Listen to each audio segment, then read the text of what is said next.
J'avais déjà reçu Aurélie Lily, qui est hypnothérapeute en Nouvelle-Zélande. On avait fait connaissance dans la première vidéo. Elle n'est pas seulement hypnothérapeute parce qu'elle propose également des massages.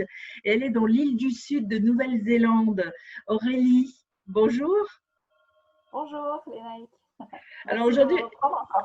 avec grand plaisir, parce qu'aujourd'hui, on va parler de cette technique d'hypnose que tu as créée. Et c'est une technique qui t'est venue comment? Alors, je l'ai appelée hypnose libératrice d'émotions et elle m'est venue parce que justement quand je commençais à faire des massages, j'ai réalisé rapidement que j'étais très en intuition avec les émotions des personnes. Il y avait des fois des personnes qui avaient des crises d'émotions qui relâchaient pendant le massage. Et puis même moi, des fois, selon les endroits où je touchais le corps, je pouvais ressentir certaines émotions. Et donc, en fait, je guidais la personne, ou moi-même, en fait, je relâchais une certaine émotion que la personne, en fait, ne sentait pas forcément. Et en fait, j'ai toujours été passionnée des émotions humaines. Et, et j'ai réalisé que bah, d'aller dans le corps, au niveau du corps émotionnel, en fait, on peut permettre à la personne de se libérer de beaucoup de poids qui ont été emmagasinés tout au long de la vie. Mmh. Alors au quotidien, ça se passe comment? Sans donner de nom évidemment, mais par exemple, tu as une personne qui vient pour un mal de dos, pour un maux de tête, tu la masses et puis il y a quelque chose qui se passe. Ouais, c'est assez aléatoire. Je pense que ça dépend la personne, comment elle est prête et réceptive. Quand la personne a encore beaucoup d'appréhension, qu'elle ne me connaît pas bien, bah, généralement, hein, c'est du donnant-donnant. Donc, je vais peut-être un peu moins ressentir la personne, mais des fois, c'est juste incroyable. Je suis d'un coup, je suis à un endroit et puis je vais ressentir quelque chose de très fort et je le libère souvent par des larmes ou alors je vais bâiller ou même je rote. Oui, ça c'est vrai que c'est tous les thérapeutes font ça, hein, c'est rôter, bâiller, etc. C'est vraiment un signe de libération. Donc il ne faut pas s'inquiéter. C'est vrai qu'au début, si on ne sait pas, ça peut surprendre. Oui, Ouais, ouais. J'avais absolument fait une raison. séance comme ça avec une dame qui fait du Reiki et elle me dit, bon, excuse-moi, hein, mais là, j'ai besoin de rôter. Alors, je dis, bah, vas-y, vas-y. Mais bon, je savais parce que quelqu'un me l'avait déjà dit avant. Mais c'est vrai que si on ne le sait pas, on se dit, mais qu'est-ce qui se passe là? Et toi, quand tu le ressens, c'est dans tes mains, c'est dans ton corps, c'est où? C'est dans mon corps. Quand je sens quand ça relâche, enfin, quand je sens qu'il y a un shift, qu'il y a un mouvement qui se passe, en fait, j'ai une bouffée de chaleur. Et après, ça s'en va. Donc, en fait, je sais que je peux relâcher ma main ou mon bras et c'est passé. Euh, ouais, c'est la Et donc, chaleur. quand tu parles d'hypnose, ça veut dire que, en fait, accompagnes le geste, enfin, la parole au geste, tu dis quelque chose à ce moment-là? Alors, non, c'est totalement différent. Quand je fais de l'hypnose, je ne fais pas les massages. Par contre, le Raynor massage, euh, quand la personne est prête à recevoir un massage Raynor, elle est dans un état d'hypnose en fait, parce que je travaille beaucoup sur la respiration dans cette technique, surtout au niveau du ventre, et en fait, parce que c'est assez douloureux, disons que ça ne s'arrête pas au niveau de la douleur, mais quand on va toucher un point douloureux, en fait, par la respiration, la personne va aller au-delà de la douleur. Hmm. Et c'est là qu'il va y avoir, on appelle ça emotion release, un Oui. relâchement d'émotions. Ah Donc ouais, ça, et par contre, quand je fais hypnose, une session d'hypnose, c'est totalement différent. Je ne vais pas toucher le corps. Quoique des fois, ça m'arrive quand j'ai besoin d'aller parler à, à quelque chose qui est coincé, etc. Hmm. Ceci étant, tu fais ces séances aussi en vidéo, donc peu importe le lieu sur lequel je suis, enfin, sur la planète, tu peux faire ces séances d'hypnose aussi à distance. Totalement. Alors, les séances d'hypnose, effectivement, ça se fait partout dans le monde. Ouais, j'ai réussi enfin, j'ai eu aux États-Unis, en Espagne, en Australie, et ça se passe vraiment super bien. C'est vrai que beaucoup de gens appréhendent un peu en se disant ça va pas marcher. Et en fait, parce qu'on est toujours connecté, hein, je veux dire, Mm. même si on est à l'autre bout du monde, il y a toujours cette connexion qui est là et le travail se fait. Euh, j'ai eu des super beaux résultats. Et, et ça a aussi l'avantage, c'est que la personne va aller chez elle, dans son endroit qu'elle connaît. Et des fois, c'est un peu avantageux aussi, parce que des fois, ça Ouais. fait un peu Mm. peur d'aller dans un cabinet, dans une autre énergie, avec quelqu'un qu'on ne connaît pas forcément. Quand Mm. on est chez Mm. soi, sur son lit, bon, bah, c'est plus facile. Ouais, c'est plus rassurant, c'est sûr, parce qu'en plus, il y a des cabinets qui sont plus ou moins accueillants aussi, tu vois. Donc, il y en a où on arrive, on fait oh, mais qu'est-ce que c'est beau ici, qu'est-ce qu'on est bien, etc. Puis il y en a, on se dit où est-ce que je suis, qu'est-ce que je fais là. C'est clair. Ouais. Donc, ça, ouais, c'est vrai que ça a un avantage. Est-ce que le confinement a développé ça, ces consultations par vidéo? Well, question très pertinente et très intuitive. Effectivement, oui, tout à fait. Tout à fait. Ça a été vraiment le point de déclenchement, et de très, très belles choses sont en train de se passer depuis justement ce confinement. Donc, oui, oui, carrément. Mm. Alors, dis-moi un petit peu, on revient sur cette hypnose que tu as créée. Comment ça se passe? La séance dure combien de temps? Est-ce qu'il y a un prérequis? Est-ce que je dois faire des choses avant une séance? Quand quelqu'un te consulte, qu'est-ce qui se passe? Ok. Il n'y a pas vraiment de prérequis. Si la personne est un petit peu anxieuse ou elle a un petit peu peur, généralement, je vais demander à ce qu'elle fasse attention à ce qu'elle mange, mais pas des choses trop lourdes, genre friture et tout ça, parce que ça va aller sur la digestion. Et bon, bah, si on digère mal, notre attention ne va pas être bonne. Éviter les stimulants comme le café, par exemple. Et après, donc la première session, alors ça dépend des gens. Il y a des gens, une session, ça va suffire. Il y a des gens, selon les traumatismes qu'ils ont eu dans leur vie, etc., et c'est possible qu'ils aient besoin de plusieurs sessions. Mais la première séance, ça dure en moyenne 3 heures. Ah Donc il y a ouais. Ouais, ouais. Donc la première heure, en fait, c'est entre une demi-heure et 1 heure, c'est l'interview. Donc avec la personne, on va échanger. Je demande bah, quel est son objectif pour la session, qu'est-ce qu'il veut, qu'est-ce elle veut voir à la fin de cette session. Mhm. Et puis après, on a un échange. J'aime bien connaître un petit peu l'enfance, parce qu'il y a pas mal de choses qui se passent en enfance, des Oui. systèmes de croyances qui sont construits en fait et créés au niveau de l'enfance. Donc c'est important de savoir un petit peu comment c'était au milieu familial. Et puis d'autres questions, et puis s'ils ont des problèmes de santé particuliers, parce que des fois, alors pas tout le temps, mais il est possible qu'il y ait des interférences qui créent en fait un problème de santé particulier.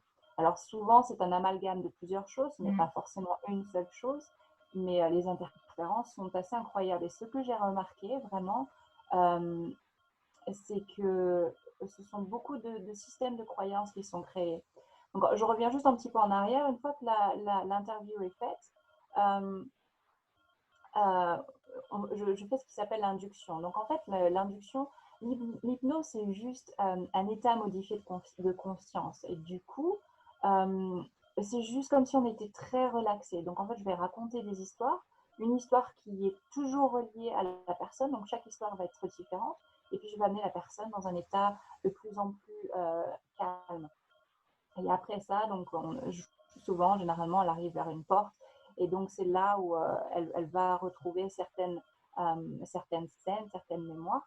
Mais je ne reste pas trop longtemps là-dessus, parce que le travail que je trouve incroyable, et là où vraiment ça marche, c'est que je vais emmener la personne dans son endroit, euh, dans son jardin intérieur, dans son endroit que la personne va créer, et qui est en haut en vibration. Et je vais amener la personne à se connecter avec son cœur et à augmenter ses fréquences, à augmenter son énergie de façon à ce qu'elle se sente parfaitement bien dans cet endroit.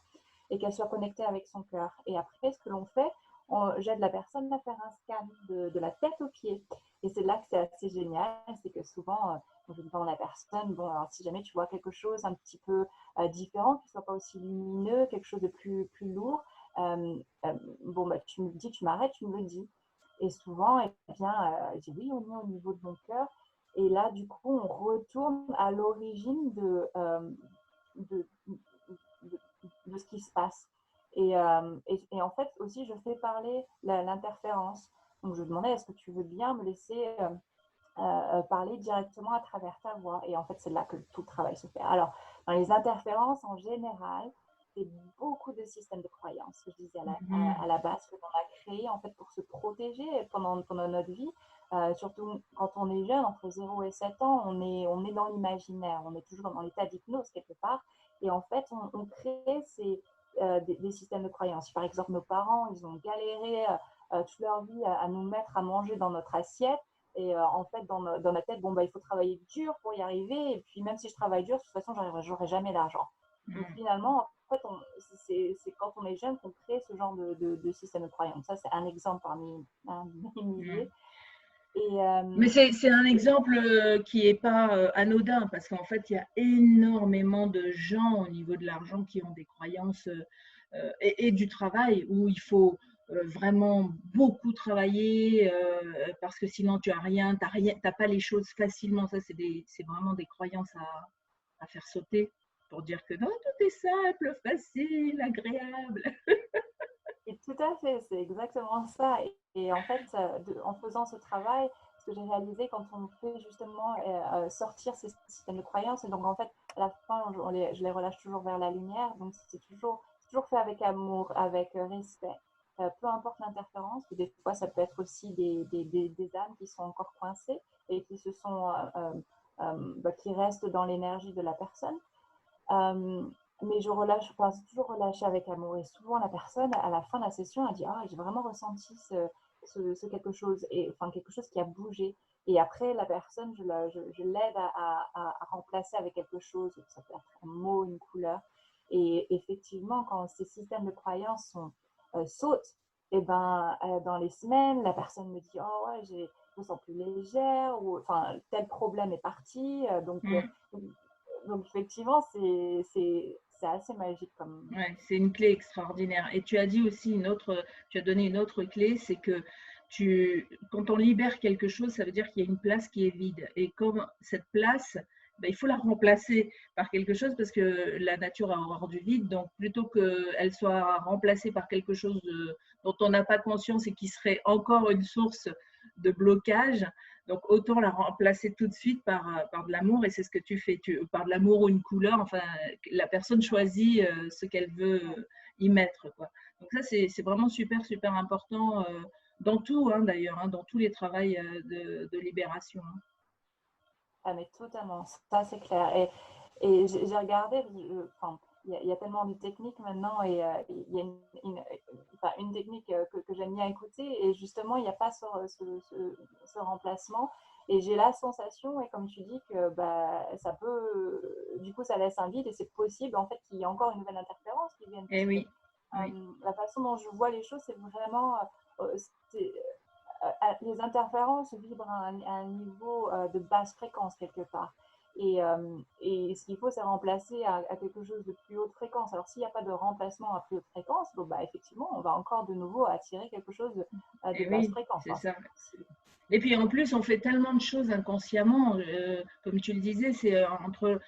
En fait, moi j'ai appris entre le moment de la naissance et jusqu'à l'adolescence, voire fin de l'adolescence, on accumule, on voit des choses, donc on a des informations, des blessures, et automatiquement on crée effectivement une réaction en chaîne, et où j'enfouis ça très profond, ou je le libère tout de suite, mais souvent on enterre ça et puis on se met des carapaces. Et effectivement, quand on fait sauter les carapaces, eh ben, on se dit waouh, mais je ne savais pas que j'avais ça, ou je n'avais pas réalisé que j'avais ça, parce que tout s'est fait à un niveau inconscient.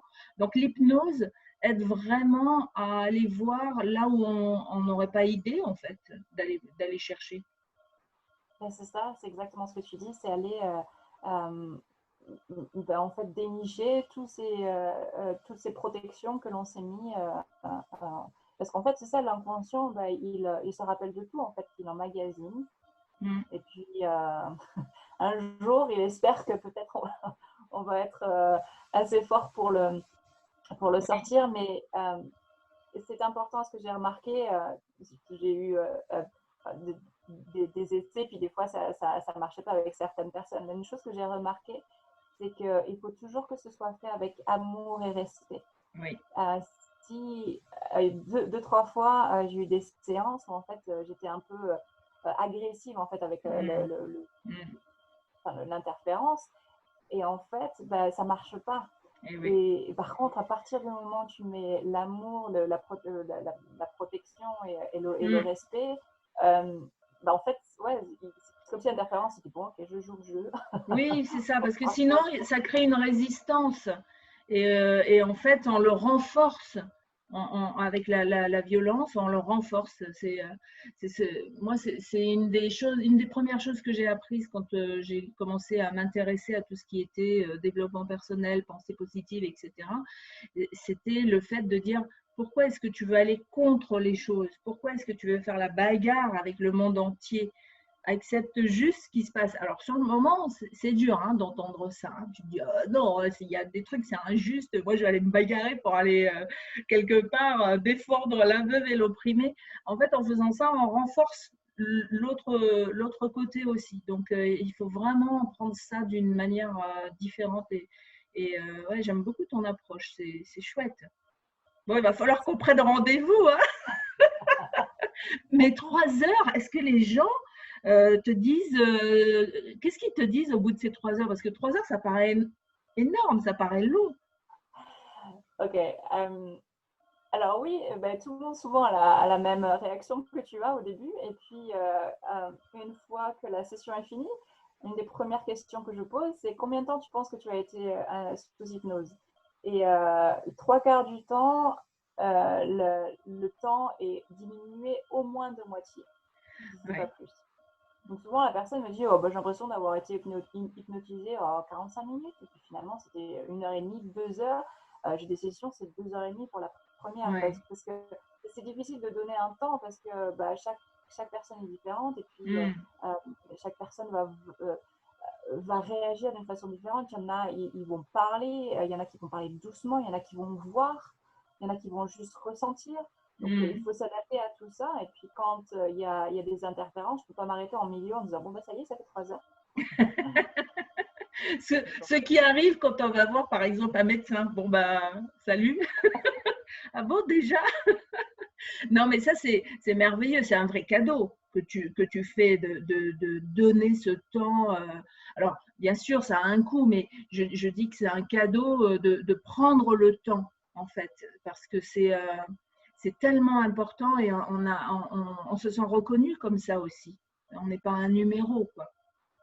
Non, mais tout à fait. Je pense que tout travail personnel, il faut quand même un certain temps. Puis il y a une histoire de prendre confiance avec la personne. Et il faut, enfin, tout ça, la confiance se construit. Et puis oui, quand on fait un travail sur soi, il faut prendre le temps. Il ne faut pas se dépêcher. Ouais. Et puis ça peut prendre aussi plusieurs années pour certains. Moi, ça m'a mis 40 ans. J'ai commencé à réaliser, à avoir des prises de conscience, mais vraiment consciemment, vers l'âge de mes 40 ans. Donc, tu vois, et puis j'ai des copines, c'est plus tard, et puis peu importe le moment où on démarre, en fait. Donc, exactement. Et puis, je crois que ça ne s'arrête jamais. Oui, c'est ça, exactement.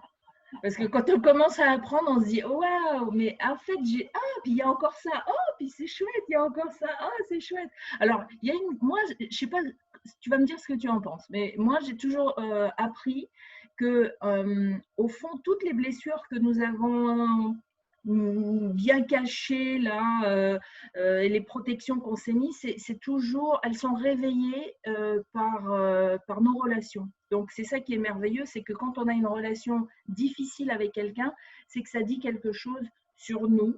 Et ça nous donne un indice de dire, ouh là, il y a un truc, peut-être qu'il faudrait que j'aille creuser un petit peu. Et dans ce cas-là, si j'ai cette conscience, je peux aller voir un hypnothérapeute ou toi, bien sûr. Mais qu'est-ce que tu en penses de ça? Est-ce que ça, c'est une bonne, pour toi, c'est un bon indicateur? Oui, effectivement, de toute façon, notre conjoint ou notre partenaire est, ouais, vraiment notre miroir. Mais toute personne dans la vie, au travail, c'est la même chose. Mais bon, effectivement, oui, ça résonne plus avec beaucoup de gens, le partenaire, parce qu'on partage beaucoup plus de choses intimes, beaucoup plus de. La personne nous connaît très bien, peut-être encore mieux que nous-mêmes. Et effectivement, la personne en face, c'est là pour nous faire avancer sur ce qu'on n'a pas encore découvert. Donc oui, oui, absolument, je suis d'accord. Donc, si j'ai des problèmes de couple, si j'ai des problèmes au boulot, si j'ai des problèmes avec ma famille, etc., c'est une bonne raison pour aller m'occuper de moi et voir qu'est-ce qui fait que ça se produit en fait. Hein? Oui, oui, ça peut être une technique comme une autre. Après, l'hypnose, c'est une technique. Chacun va être appelé, enfin, ça résonne ou ça résonne pas avec nous. Si on a des problèmes de couple, l'hypnose, ça peut aider, mais peut y avoir aussi plein d'autres outils. Hein. Donc, ouais, c'est ça, il Oui, faut. il faut choisir la méthode de toute façon avec laquelle on a une sorte d'appel, quoi. Si quelqu'un regarde cette interview et se dit, ah mais oui, mais moi, tiens, ça m'intéresse, hop, il faut y aller. Il ne faut pas se forcer, évidemment, à faire un truc parce que la copine a dit oui, c'est bien, etc. Il faut le sentir un petit peu aussi. Hein. Et ça donnera de meilleurs résultats d'ailleurs que si j'y vais à reculons. Exactement. Mais ce que je trouve, c'est dingue, en fait, l'hypnose peut travailler sur tellement de points. Euh, euh, la dépression, l'anxiété, des fois, des personnes sont dépressives ou alors ont des TOC, qui ne savent même pas d'où ça vient. Et ben, souvent, on peut retourner à l'origine. Alors, ça peut être euh, pendant l'enfance, ça peut remonter à des mémoires encore plus antérieures. Donc, après, aussi, il faut que la personne soit ouverte. C'est pour ça que, comme tu dis, c'est important que on soit appelé à aller vers une technique, parce que si on est forcé et que la personne est d'un coup face à une vie antérieure et qu'elle soit pas, s'attende pas à ça, ça peut être choquant, effectivement. Oui, Donc, oui. Et est-ce qu'il y a un âge, pour les enfants, est-ce que les enfants peuvent faire de l'hypnose? Est-ce qu'on peut faire une séance d'hypnose avec les enfants? alors, je n'ai jamais essayé, mais j'ai lu et j'ai vu que ça peut se faire et c'est d'ailleurs très facile parce qu'un enfant est jusqu'à au moins 7-8 ans est toujours en hypnose en fait. Donc c'est très facile de les faire entrer dans l'imaginaire. Donc oui, ça peut marcher très très bien. Mais bon, oui, puis ils n'ont pas le mental qui va dire, voilà, pour eux tout est naturel, quoi. Ouais. Exactement. Ils sont pas côté analytique encore ou pas trop. Ouais. Ouais. Et donc, un enfant qui ne dort pas ou un enfant qui est un peu agité, l'hypnose, ça pourrait fonctionner? Oh oui, je Ouais. pense. Même, c'est même pas. Ça pourrait être une hypnose plus. Quand l'enfant en fait s'endort, ça peut être lui raconter une histoire apaisante, une belle histoire d'amour, l'emmener dans un endroit magique. Comme ça, si jamais il est stressé, etc., de faire d'une façon posée, d'aller dans un endroit avec des fées, des choses, ça va lui faire travailler son imaginaire et ça va le calmer. Et donc, c'est de l'hypnose en fait. C'est juste en fait de la relaxation. Alors, mais quand moi je t'entends parler de ça, je vois le potentiel tous les parents ne savent pas raconter d'histoires. Moi, par exemple, je n'ai pas ce don particulier d'imaginer des histoires et de les raconter. Je vais lire un livre. Donc, je me dis, quelqu'un qui n'a pas le don comme ça d'inventer des histoires comme ça à la demande, est-ce qu'il y a des livres qui existent comme ça où on pourrait raconter une histoire en faisant travailler l'imagination de nos enfants pour qu'ils puissent se créer ce monde où ils se sentent bien aussi quand justement il y a quelque chose qui ne va pas. Alors, je ne connais pas de livre, mais je suis sûre qu'il en existe. Et si on en parle, c'est que forcément ça existe. Ce que je suggérerais, c'est poser des questions à son enfant. Ok, aujourd'hui, il y a un jeu que j'adorais faire quand je travaillais avec les enfants, c'est euh, euh, demander, bon, ben, choisis-moi 5 mots, 5 personnages, caractères, genre, ok, bon, forêt, c'est quoi? Oh, un lutin, ok, maison. Et en fait, tu crées une histoire à partir de ça. Et tu demandes à ton enfant ce qu'il veut, et puis bah, à partir de là, tu te laisses guider. Et puis peut-être aussi au début, bah, il va te dire: ah non, non, non, je ne peux pas ça. Tu vois, tu suis ce Ah que ton enfant. oui, c'est chouette ça. Ouais. Ça, c'est une bonne formule parce que c'est vrai que on- on- c'est tellement important. Hier, j'étais en interview avec une éducatrice aussi et elle dit qu'elle est éducatrice pour une société de coopération et de partage. Tu vois, donc j'adore ce titre et elle explique que on n'écoute pas assez les enfants. En fait, on est encore dans ce truc, l'enfant, il est tout petit, c'est un tout petit être insignifiant qui ne peut pas prendre de décision, alors qu'au contraire, c'est un être tout puissant. Spirituellement parlant, évidemment, ça a un sens. Dans le sens humain, c'est les gens qui n'ont pas, qui n'ont pas été, comment,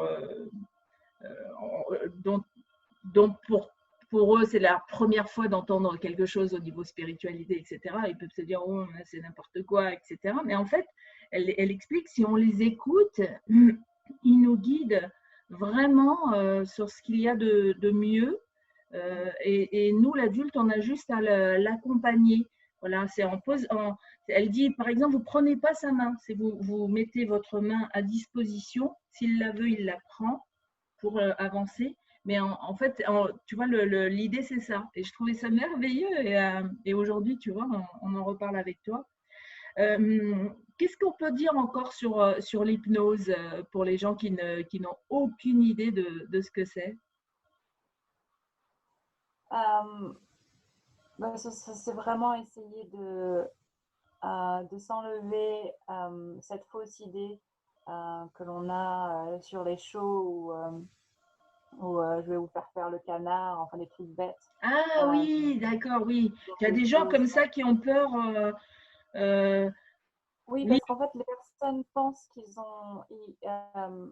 sont plus maîtres d'eux. Ils ne se oui, rappellent pas, ils pensent qu'ils ne se rappellent pas. Et ça, c'est la plus grosse misconception qui oui. puisse exister. Hein. Donc, je crois que c'est que 3% de la population qui est vraiment susceptible au niveau somnambulistique, c'est-à-dire que la personne ne va pas se rappeler. Mais mes séances, par exemple, je les enregistre toujours. Donc la personne, elle D'accord. peut Ah, ok. mais Mais alors, oui, parce qu'aujourd'hui, ce qu'on voit de l'hypnose, c'est du spectacle. Quand on voit de l'hypnose à la télé, c'est un spectacle. Le spectacle montre effectivement des choses. On se dit, non, non, mais moi, je ne vais jamais faire une hypnose si c'est pour me retrouver à faire le canard ou le chien à poil ou je ne sais quoi. Non, non, non, non, non, non, non. Donc, ça, c'est une peur à laisser aller, quoi. oui, parce que c'est un bel outil qui, en fait, c'est un outil naturel. Hein. C'est vraiment ce qui est dit en physique quantique, c'est que vraiment de l'âge de 0 à 7 ans, l'imaginaire de l'enfant, c'est la zone au niveau du cerveau, c'est θ, et c'est l'hypnose. Donc en fait, c'est vraiment retravailler notre imaginaire, et c'est un espèce de hyper focus. Et parce que sinon, on a toujours notre mental côté analytique qui prend le dessus quand on est adulte. Donc en fait, l'hypnose, c'est simplement mettre le côté analytique de côté et refaire confiance à notre intuition. Et en fait, on se rappelle de ce qui s'est passé pendant les séances. Et même s'il y a une distorsion de temps qui est assez rigolo, la personne va se rappeler. Mais vraiment, je lui demande, est-ce que tu penses que tu as été hypnotisé? Et souvent, ils disent, je pense, mais en même temps, je me rappelle de tout, donc j'ai pas la sensation. Mais Oui. c'est un état naturel, on l'a juste oublié. Mm. La relaxation, c'est juste être apaiser, calmer et se Oui, laisser d'ailleurs, guider. c'est ça. C'est comme quand on fait une méditation. En fait, l'hypnose, c'est pas. En réalité, quelque part, c'est pas toi qui agis, c'est nous avec les mots et les phrases que tu vas dire, que nous allons mettre en place ou pas d'ailleurs. On va l'imaginer d'une manière ou d'une autre, et c'est nous-mêmes qui faisons le travail au fond sur nous-mêmes, avec juste toi et ta voix qui guide. En fait, c'est ça. Exactement ça. Et c'est pour ça que j'aime tellement cette technique, parce que on redonne le pouvoir à la personne. On est tellement habitué à, quand on va pas bien, on va aller voir le docteur, on va aller voir cette tireuse de cartes, parce que dans ma vie, c'est la catastrophe. On va aller voir, enfin bon, tous les thérapeutes. Alors, ils sont bien, attention, hein, c'est bien. Mais par contre, on a tendance à donner notre pouvoir toujours aux autres en disant je ne suis pas capable de me guérir, je ne suis pas capable de soigner, je ne suis pas capable. Non, non, non. Quelqu'un va m'aider. Et ce que j'aime en fait à l'hypnose, c'est vraiment leur faire comprendre à la personne, c'est que tu as les clés en toi. C'est toi qui vas trouver Oui. ta réponse. Et en fait, ça réapprend la personne à suivre son intuition avec son cœur. Et, en fait, moi, par exemple, j'arrive à faire des self-hypnosis juste en T'auto-hypnopie, faisant oui. ouais, oui, Mm. auto-hypnose, ouais. Juste en allant oui, c'est ce domaine, l'anglais mais oui, c'est ça, quand je vais en relaxation et que j'ai besoin de travailler sur quelque chose, bah, je vais me faire mes propres visualisations jusqu'à ce que je trouve Mm. l'origine. Et en fait, c'est ça que je veux montrer aux gens, c'est que bah, toi aussi, tu peux le faire. Tout le monde peut le faire. Waouh! Eh ben moi, ça y est, ah oui, alors une dernière question pour les gens qui se posent cette question pratique, on va dire pratico-pratique. Combien coûte une séance d'hypnose? Alors, c'est en dollars néo-zélandais, donc ce qui est merveilleux pour vous, parce qu'en euros, c'est beaucoup moins cher qu'en dollars néo-zélandais. Mais ma séance de 3 heures, la première, elle est à 140 $. Donc, ça fait à peu près 80 € à peu près. 140 $ néo-zélandais, bien sûr. Néo-zélandais. Ouais. Et Donc, ça ça doit être fait 80-90 peut-être. 80 €. Ouais, ok. Bah oui, parce que effectivement, le dollar néo-zélandais est moins fort que le dollar américain. Mm, mm. Et les gens te payent par virement, par carte, par. Euh, PayPal, c'est plus simple parce que par virement bancaire, ça doit être trop compliqué. Ouais, PayPal. D'accord. Ok. Ben, écoute, est-ce que tu as envie de rajouter quelque chose par rapport à cette technique que tu offres, que tu proposes? Euh, juste, on est dans un moment assez crucial où il est important enfin, il y a beaucoup de remises en question sur pourquoi est-ce qu'on travaille, pourquoi est-ce on est dans cette société. Il y a tellement de choses qui bougent, etc. Et c'est normal. Et, euh, et si les personnes tombent sur cette vidéo, eh ben, c'est qu'il y a une raison.